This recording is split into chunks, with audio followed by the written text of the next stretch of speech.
Good morning, students. In today's class, we discuss about business to business e-commerce environment. In the previous class, we have also discussed the types of e-commerce, where you see that the B2B e-commerce, B2C e-commerce, and B2G e-commerce and G2C e-commerce.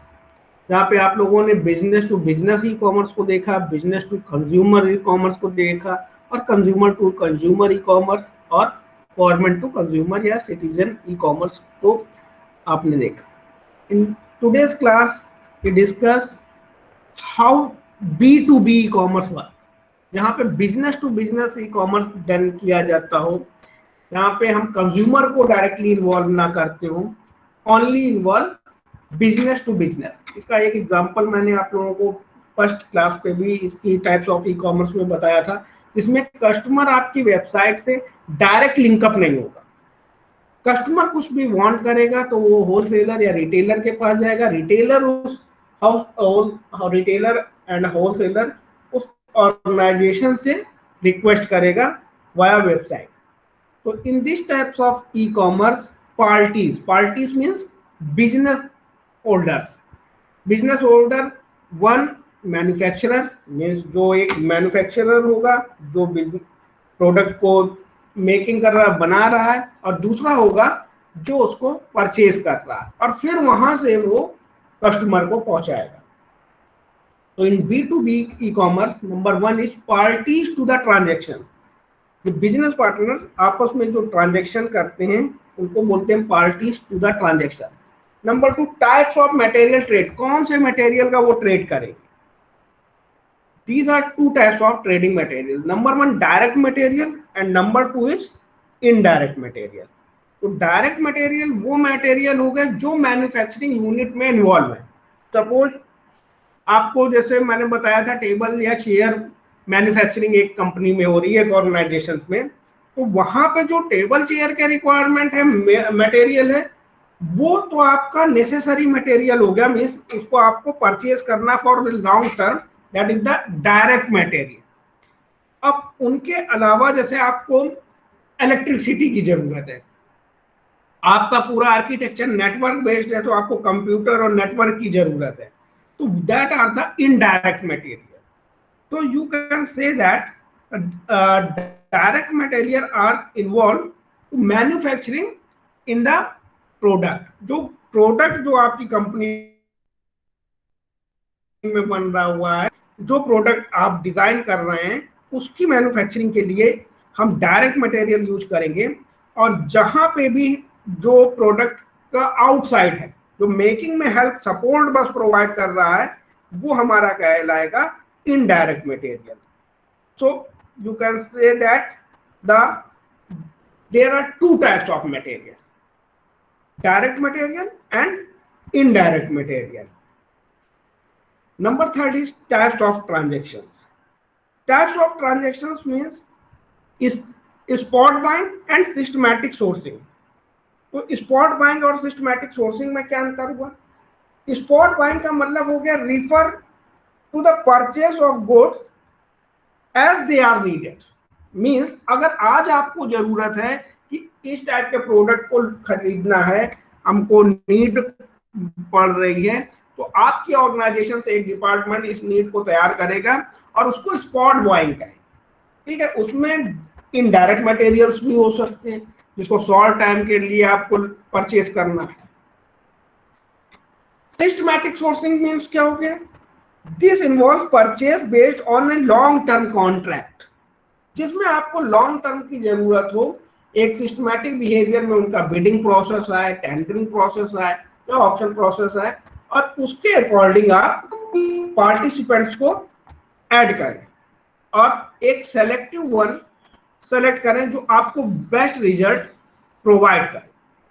उस best result को आप consider कर सकते हैं. तो that is the systematic sourcing, जिसका आपका database होगा और जहां से वो लॉन्च हुआ है वो आपको समझ में आएगा, और डिफरेंट टाइप के सप्लायर्स एंड बायर्स उसमें कनेक्ट होंगे. That is the systematic sourcing. Types of B2B e commerce. Business to business identifies both the seller as well as buyer as business entities. In B2B cover a large number of applications which enable business to form relationship with their distributors, resellers, suppliers, etc. Means business to business e commerce में आप different type की जो other organisations है उनसे connect हो सकते हैं, उनके सप्लायर से, रीसेलर से, डिस्ट्रीब्यूटर से, होलसेलर से, और वो आपसे कांटेक्ट करेंगे via the website. The following are leading items in B2B e-commerce. Number 1, electronics. Number 2, shipping and warehousing. Number 3 is motor vehicle.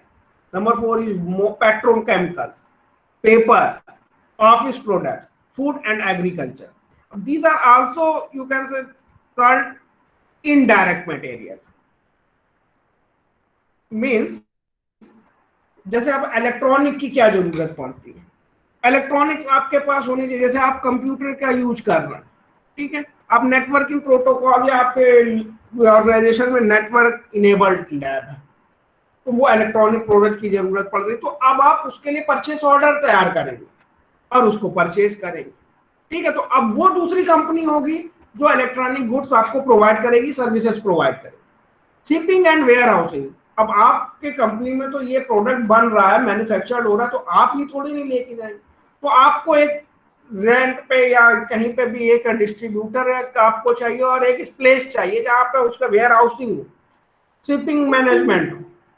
Motor vehicle का मैंने प्रीवियस क्लास में भी आपको एग्जांपल दिया हुआ था कि जब हमें लीज पे या रेंट पे कोई भी व्हीकल की जरूरत होती फॉर शॉर्ट टर्म ड्यूरेशन या लॉन्ग टर्म ड्यूरेशन, तो हम उसका एक ऑर्डर तैयार करें, कॉन्ट्रैक्ट प्रिपेयर करें, उसका टेंडरिंग होगा, वो जिस टाइम ड्यूरेशन की आपको जरूरत है उस पर वो यूज होगा, और डिफरेंट टाइप के पार्टिसिपेंट एज ए सप्लायर उसमें कॉन्ट्रैक्ट करें.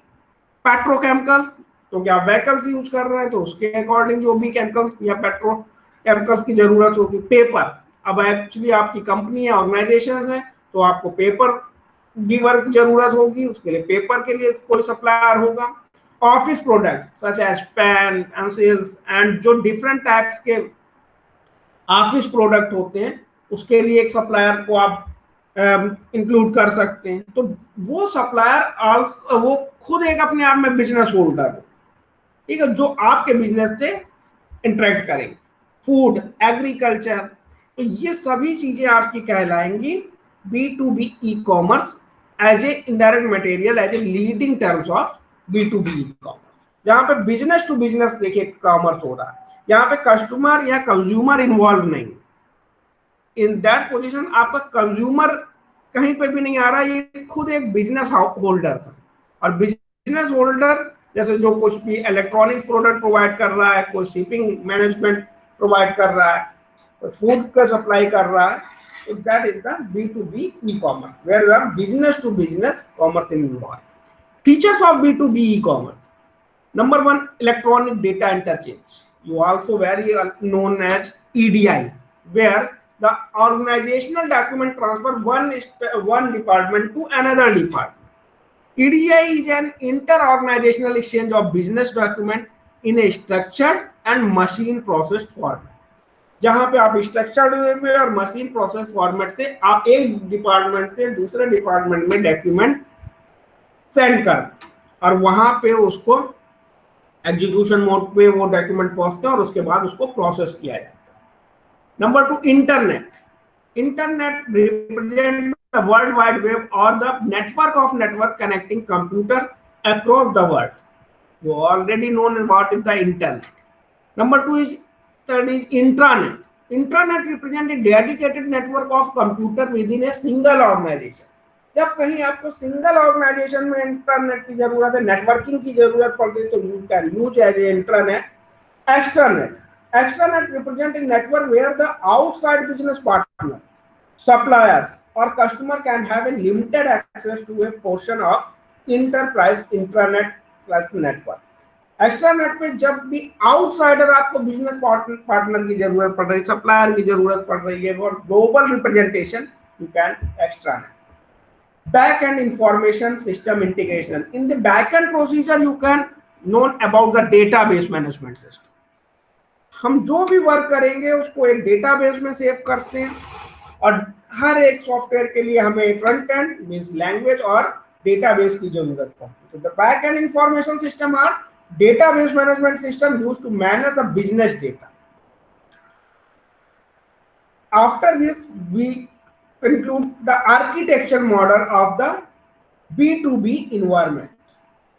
In B2B e-commerce environment, number one is supplier oriented market, number two is buyer oriented market, and number third is intermediary oriented marketplace. एक जहां पे supplier ही oriented होंगे, जहां पे supplier के लिए ही मॉडल बनाया जाएगा, मार्केट प्लेस होगा. नंबर टू बायर्स ओरिएंटेड, वो परचेज करेंगे ई मार्केट पे, बिडिंग प्रोसेस में, टेंडरिंग प्रोसेस में, by the use of quotations, जो कोटेशन किसी कंपनी ने लॉन्च की है उसके according. And intermediatory as a third party oriented market place. So number one is supplier oriented marketplace. In this type of model, a common marketplace provided by a supplier is used by both individual customer as well as business user. मतलब individual customers भी इसमें involve हो सकता है और business users भी हो सकता है. A supplier offers an e-stores for sale promotion. Electronic stores होंगे इसमें जो आपकी सेल्स का promotions करें. Number two is buyers oriented marketplace. In this type of model, buyer has own marketplace or e-market. He invites supplier to bid on products catalog. A buyer's company opens a bidding site. जैसे आप लोगों को मालूम होगा कि कोई भी company है, उसको अगर किसी से गुड्स और सर्विसेज की रिक्वायरमेंट होती है तो वो क्या करते हैं, एक ऑर्डर प्लेस करते हैं जिसको आप एज ए कैटलॉग कर सकते हैं. तो वहां पे आप किसको बुला, जो भी उस गुड्स और सर्विसेज को प्रोवाइड कराए. ठीक है, जैसे एक जैम पोर्टल आपने सुना, टेंडरिंग वहां पे इन्वॉल्व होती है. जो भी कंपनियां जिस टाइप की सर्विसेज देती हैं पहले वहां पे रजिस्टर्ड होता है, और वो रजिस्टर्ड होने के बाद उससे, जैसे हमें व्हीकल की जरूरत है, 4 व्हीलर की जरूरत है, तो अब हम जैम पोर्टल पे अपना लाइट LMV व्हीकल के लिए अप्लाई कर देंगे कि हम इतनी कार्स प्रोवाइड कर सकते हैं किसी भी कंपनी को, फॉर द डिस्टेंस मेंशन कर देंगे. अब वहां पे रजिस्ट्रेशन होने के बाद जब भी कंपनी कोई भी इस टाइप की रिक्वायरमेंट मांगती है तो वहां पे एक बिडिंग कॉन्ट्रैक्ट आएगा, उस बिडिंग प्रोसेस में आप पार्टिसिपेट कर सकते हैं. तो that is the buyer oriented marketplace. Number third is as a intermediary oriented marketplace. In this type of model, an intermediary company runs a marketplace where business buyers and seller can transact with each other. जब intermediary की बात आती है तो means आता है third party. तो आपकी कंपनी से प्रोडक्ट लेके दूसरी कंपनी या कंज्यूमर तक पहुंचाएंगे एज ए इंटरमीडिएट, मीन्स वो थर्ड पार्टी की तरीके रन हो. This is the B2B e-commerce architecture network. अब ये सब हमारा एक business to business e commerce को बताता है. अब इसके लिए बनाने के लिए आपको कुछ सॉफ्टवेयर एजेंट की जरूरत है, एज ए प्रोग्रामर्स की जरूरत. तो next topic is software agent. What is the software agent? Characteristics of the software agent. Software agent can do their task without any outsource intervention. Software agent वो होते हैं जो अपना टास्क विदाउट इंटरवेंशन के, outsourcing या outside जो भी intervention हो रहा है, ह्यूमन इंटरवेंशन हो रहा है, उनको डिनाई करके अपना टास्क करते हैं. Social interaction with other software agent and human you can consider as human as a software engineer और software developer. Social interaction with other software agent, ये क्या करते हैं, आपकी वेबसाइट को तो प्रिपेयर कर रहे हैं, आपके सॉफ्टवेयर को तो डेवलप कर रहे हैं, और अदर जो भी इस टाइप का सॉफ्टवेयर बन रहा है उससे भी इंटरेक्शंस करते हैं, और अगर वो नीडफुल है तो उनसे कंसर्न करने के बाद अपने सॉफ्टवेयर पे उसको भी अप्लाई कर सकते हैं. A good software agent is the one which has the attitude to receive and adopt the changes. जो गुड सॉफ्टवेयर एजेंट होता है, अगर आज आपने उसको कुछ भी चेंजेस बताए तो वो उसको अडॉप्ट कर ले, मीन्स वो चेंजेस कर सकता है. ये आप लोगों ने उसमें सॉफ्टवेयर इंजीनियरिंग में भी पढ़ा होगा, what is the role of software agent. तो फर्स्टली हम प्रिपेयर करते हैं सॉफ्टवेयर रिक्वायरमेंट स्पेसिफिकेशंस। जो भी हमारे पास स्पेसिफिकेशंस है उसका रफ चार्ट हमारे पास होना चाहिए। आपने कंसीडर किया होगा फ्लो चार्ट, डीएफडी, इस टाइप के मॉडल भी कंसीडर किए होंगे। तो good software agent is the one which has the attitude to receive and adopt the changes. जो भी चेंजेस है उनको अगर रिक्वायरमेंट आती है तो उसको चेंज कर ले। The agent must be programmed in a powerful language so as to express the rule। जो भी आपका सॉफ्टवेयर प्रोग्रामर है वो पावरफुल लैंग्वेज का यूज करे जिससे कि आप उन सभी रूल को एक्सप्रेस कर सकते हैं। मीन्स आप यूजर हमेशा आपका कन्वीनियंस चाहेगा, इजी टू अंडरस्टैंड हो, यूजर फ्रेंडली सॉफ्टवेयर हो और इजीली अंडरस्टैंडेबल मीन्स यूजर उस पर comfort. And next is security. Safety of the information must B promised by the agent. जब भी कोई भी सॉफ्टवेयर बनता है तो यूजर या कस्टमर क्या कहता है कि हमको सेफ चैनल चाहिए। मीन्स आप इसकी प्राइवेसी सिक्योरिटी के लिए प्रॉमिस करें। तो हर एक सॉफ्टवेयर डेवलपर या प्रोग्रामर क्या बोलता है कि आपका जो भी सॉफ्टवेयर बना हुआ है वो फुल्ली सिक्योर चैनल पे सिक्योर्ड है, डेटा प्राइवेसी है, इंक्रिप्शन टेक्नोलॉजी लगी हुई है।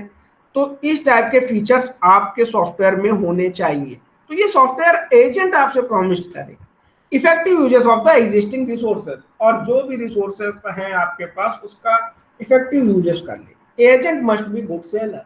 Agent must be good seller means अगर आपके सॉफ्टवेयर से प्रोडक्टिविटी हाई हो रही है उस बिजनेस की, अगर एक्सप्रेस प्रोडक्ट प्रमोशंस हो रहे हैं तो वो इफेक्टिवनेस आता है। तो agent must be a good seller. Agent must be very careful in handling unauthorized access, unauthorized user. The same information must be accessed by the user to which they have right. This point is considered as a point number 6. Safety of the information must be promised by the agent. And in the point number 9, agent must be very careful in handling unauthorized user. आप जब safety की बात करते हैं किसी software में तो safety point view से अनऑथराइज एक्सेस ना हो पाए, अनऑथराइज यूजर्स ना आ पाए। The same information must be access by the user to which they have right means permission. वो लोग ही इसको एक्सेस कर पाए जिनके पास परमिशन, फेक यूजर ना हो जैसे आपका डमी बना ले और उनको एक्सेस करें। तो एजेंट ये केयरफुल रहेंगे हैंडलिंग अनऑथराइज एक्सेस के लिए। Types of software agents. Collaborative agents. Number 1 collaborative agent means जब भी आपको देखिए सॉफ्टवेयर बनाने के लिए दिया जाता है तो मॉड्यूल बेसिस पे दिया जाता है। कोई किसी का फ्रंट एंड पे वर्क कर रहा है, किसी एक मॉड्यूल पे, कोई उसके डिफरेंट मॉड्यूल पे, कोई डेटाबेस पे वर्क कर रहा है और इसको आपस में मर्ज करके हम कोलैबोरेटिव एजेंट्स मतलब कोलैबोरेट करके एक सॉफ्टवेयर को प्रिपेयर करते हैं। Interface agent. इंटरफेस एजेंट में रिमोट असिस्टेंट्स प्रोवाइड कर सकते हैं हम, कोई फैसिलिटी ऐसी प्रोवाइड कर सकते हैं जो एज ए इंटरफेस के तरीके वर्क करेगा और यूजर फ्रेंडली इन्वायरमेंट क्रिएट करेगा उस with in software. Mobile agent. Mobile agent का मीन्स ये है कि हम उस सॉफ्टवेयर को ऐसा कुछ ना बनाए कि वो प्लेटफॉर्म डिपेंडेंट हो जाए कि किसी पर्टिकुलर प्लेटफॉर्म पे वो रन होगा। उसको हम ऐसा बनाए कि वो प्लेटफॉर्म पोर्टेबल और इंडिपेंडेंसी को नेचर प्रोवाइड करे, नेचर अडॉप्ट करे। Information plus internet agent. जो भी हमें इंफॉर्मेशन लेनी है अगर हमें नेटवर्क से वो मिल जा रही है as a machine learning algorithm का यूज करके, डेटा माइनिंग एल्गोरिथम का यूज करके, तो वो हम अपने सॉफ्टवेयर में अडॉप्ट कर सकते हैं। And reactive agent. Reactive agent का मीन्स हो गया जब भी हमें कोई भी एक्शन परफॉर्म करना है for a certain type of situation तो वो रिएक्ट करे, रिएक्टिव एजेंट। तो number 1 is collaborative agent. A collaborative agent is a software program that help user to solve the program. एक आप ऐसा प्रोग्राम बनाएंगे जो हेल्प करेगा यूजर की प्रॉब्लम सॉल्विंग के लिए, स्पेशली इन कॉम्प्लेक्स एंड और unfamiliar domain of the correcting error, suggesting what to do next. कि अगर एरर्स आ रही हैं तो कैसे हम इसको दूर कर सकते हैं और अगला प्रोसीजर हमारा क्या होगा। And taking care of low level detail. Low level detail की मीन्स कि उसकी बेसिक डेफिनेशन ना चेंज होने पाए, उसके अकॉर्डिंग हम उसकी एरर करेक्ट करें और वो जो भी सजेस्ट कर रहे हैं कि what to do next means next procedure क्या हो। Collaborative agents are also referred as a collision. In spite of their behavior of autonomy, cooperation, and learning, collision punctuate the first two behavior. In order to perform these, they have to agree on acceptable protocol. Collaborative agents are also referred as a collision. Means वो आपको collaborative agents means जब भी आपका module तैयार होगा, आपने कोई particular problem रखी हुई है, उसको सॉल्व करेंगे और मॉड्यूल बेसिस पे सॉल्व करेंगे, और वो ये भी देखेंगे कि आपके जो टू बिहेवियर पहले autonomy cooperation and learning behaviour है वो करेक्ट है।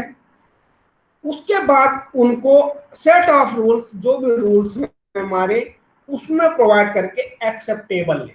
ठीक है, to perform this they have to agree on acceptable protocol.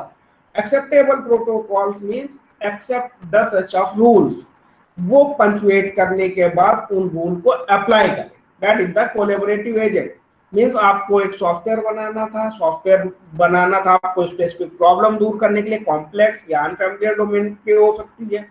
जब आपने बना रहे थे तो कुछ भी चेंजेस आए, आपको चेंजेस आप यूज करिए, लेकिन चेंजेस आप उसकी बेसिक डेफिनेशन ना चेंज हो पाए। Acceptable set of rules protocols, उन सभी प्रोटोकॉल पे रह के आप अगर उसको एक्सेप्ट कर रहे हैं तो ठीक है, एग्जीक्यूट करिए, अदरवाइज डिनाई कर सकते हैं। Number 2 is interface agent. Interface agents are computer program that imply machine learning techniques in order to provide assistance to user dealing with a particular application. आप लोगों को मैं एक सॉफ्टवेयर का नाम बता रहा हूं, जैसे टीम व्यूअर आपने सुना। टीम व्यूअर एक सॉफ्टवेयर है जो पर्सनल असिस्टेंट की तरीके वर्क करता है। जैसे आपके कंप्यूटर पे भी कोई प्रॉब्लम आ गई, कोई आपने सॉफ्टवेयर परचेज किया, तो आजकल सॉफ्टवेयर कंपनी क्या करती है कि अगर यूजर उतना फ्रेंडली नहीं है, नोन नहीं है, तो वो बोल देती है कि आप टीम व्यूअर सॉफ्टवेयर को इंस्टॉल करने के बाद वो यूजर आईडी और पासवर्ड दे देंगे, वो अपने सिस्टम से ही आपके सिस्टम तक एज ए रिमोट डेस्कटॉप पहुंच के आपके सिस्टम में जो भी प्रॉब्लम आ रही है उनको ठीक कर दे। तो that is the machine learning algorithm applied in the software. These agents take sufficient amount of time to understand and learn human behavior before they are on to work. वो ह्यूमन बिहेवियर, आपका जो भी problems है उसको समझेंगे और time लेंगे, उसके बाद वो प्रॉब्लम को दूर करेंगे। In spite of their artificial learning thoughts, they are limited cooperating with other agents. And number 3 is mobile agents. A mobile agent is an executing program that can migrate during execution from one machine to another in a heterogeneous network.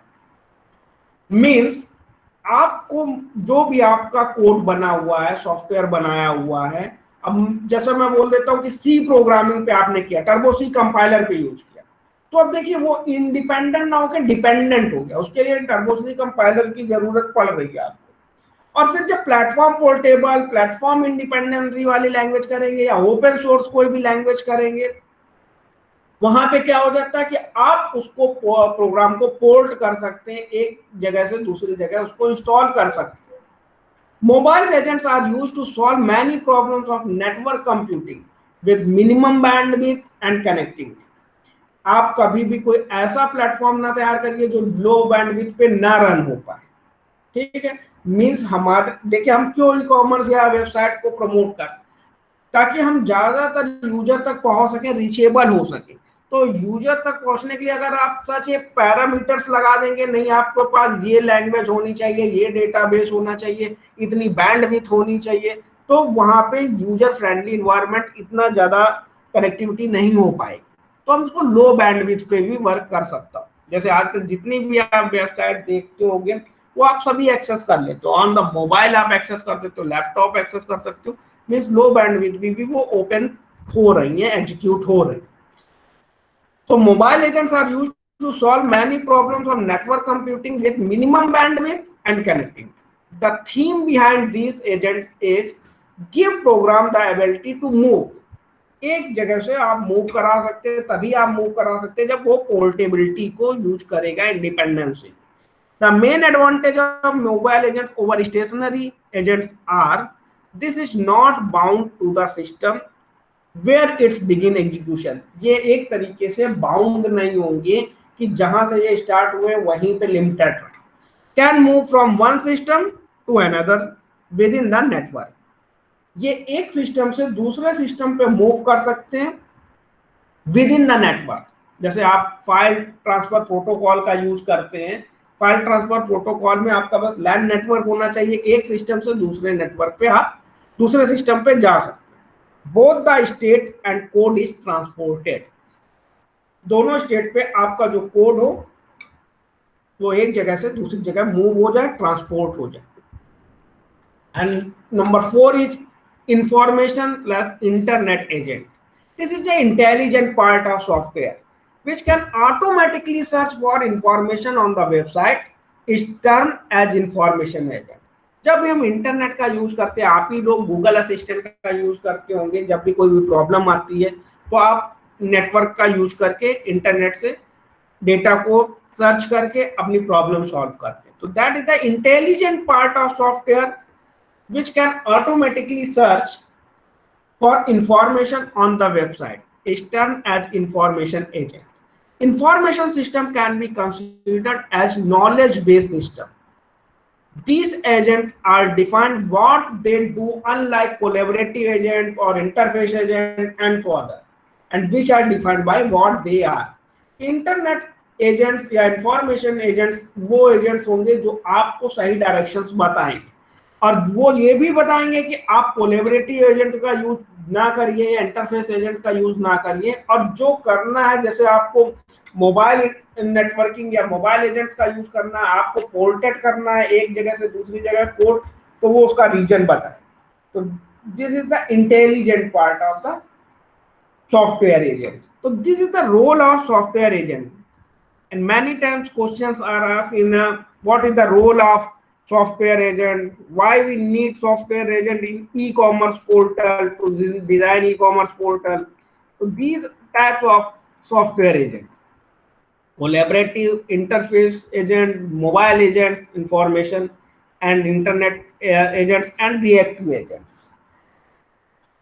Now we discuss about just in time delivery.